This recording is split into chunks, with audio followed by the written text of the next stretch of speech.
আসসালামু আলাইকুম রহমতুল্লাহি ওয়া বারাকাতুহু। আলহামদুলিল্লাহ ওয়াসসালাতু ওয়াসসালামু আলা রাসূলিল্লাহ ওয়া বা'দ।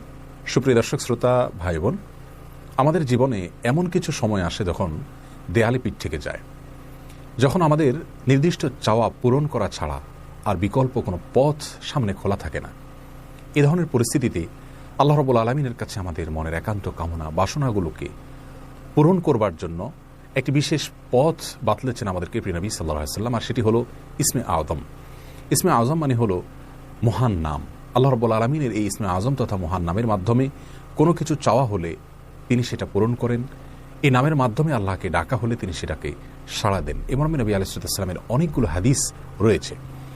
অনেক উলামা একরাম ইসমে আযম সম্পর্কে বলেছেন যে এটি হলো আল্লাহ রাব্বুল আলামিনের যে মূল নাম আল্লাহ, সেটি তার অনেকগুলো গুণবাচক নাম আছে। তমধ্যে থেকে আল্লাহ রাব্বুল আলামিনের যে মূল নাম আল্লাহ, এই নামের মাধ্যমে আল্লাহ রাব্বুল আলামিনকে ডেকে যদি বান্দা কোনো কিছু চান কায় মনোবাক্যে অন্তরের গভীর থেকে, তাহলে সে দোয়া আল্লাহ রাব্বুল আলামিন অবশ্যই কবুল করেন। এজন্য কোনো কিছু আল্লাহ রাব্বুল আলামিনের কাছে চাওয়ার আগে যদি আল্লাহ বলে ডেকে ভালোবাসা থেকে, আস্থা থেকে, ভরসা থেকে, কায় মনোবাক্যে দীনতাহীনতার সাথে আল্লাহকে ডেকে যদি কেউ দোয়া করেন, তাহলে সে দোয়া আল্লাহ রাব্বুল আলামিন ফিরিয়ে দেন না। ইসমে আযম সম্পর্কে আরও নির্দিষ্ট করে আমরা নবী আলাইহিস সালামের যে হাদিসটি দেখতে পাই, সেটি তিরমিজিতে বর্ণিত হয়েছে, আরও বিভিন্ন হাদিসের কিতাবে বর্ণিত হয়েছে। সে হাদিস সম্পর্কে বিশ্ববিখ্যাত হাদিসবিদ হাফিজ ইবনে হাজার আল আসকালানী রাহিমাহুল্লাহ ফাথুল বারীতে লিখেছেন যে ইসমে আযম সম্পর্কে সবচেয়ে বিশুদ্ধতম হাদিস ছিল এটি। আর সেটি হলো এই যে বুরায়দা রাদিয়াল্লাহু আনহু বর্ণনা করেছেন, এক ব্যক্তি নামাজের মধ্যে একবার কিছু বাক্য বলে উঠলেন। নবী সাল্লাল্লাহু আলাইহি ওয়াসাল্লাম তার কথাগুলো শুনলেন।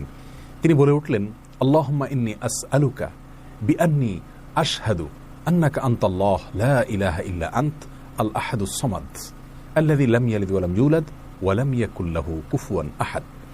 তার মুখে এই বাক্যগুলো শুনে নবী আলাইহিস সালাম বলেছেন, নিশ্চয়ই এই লোকটি ইসমে আযম পাঠ করেছে। ইসমে আযমের মাধ্যমে আল্লাহ রাব্বুল আলামিনের কাছে কোনো কিছু চাওয়া হলে তিনি সেটা ফিরিয়ে দেন না। এর মাধ্যমে আল্লাহকে ডাকলে তিনি অবশ্যই তাতে সাড়া দেন। এই হাদিসের ভিত্তিতে অনেক মুহাদ্দিসিন ইকরাম বলেছেন এটি হলো সেই দোয়া যেটা কি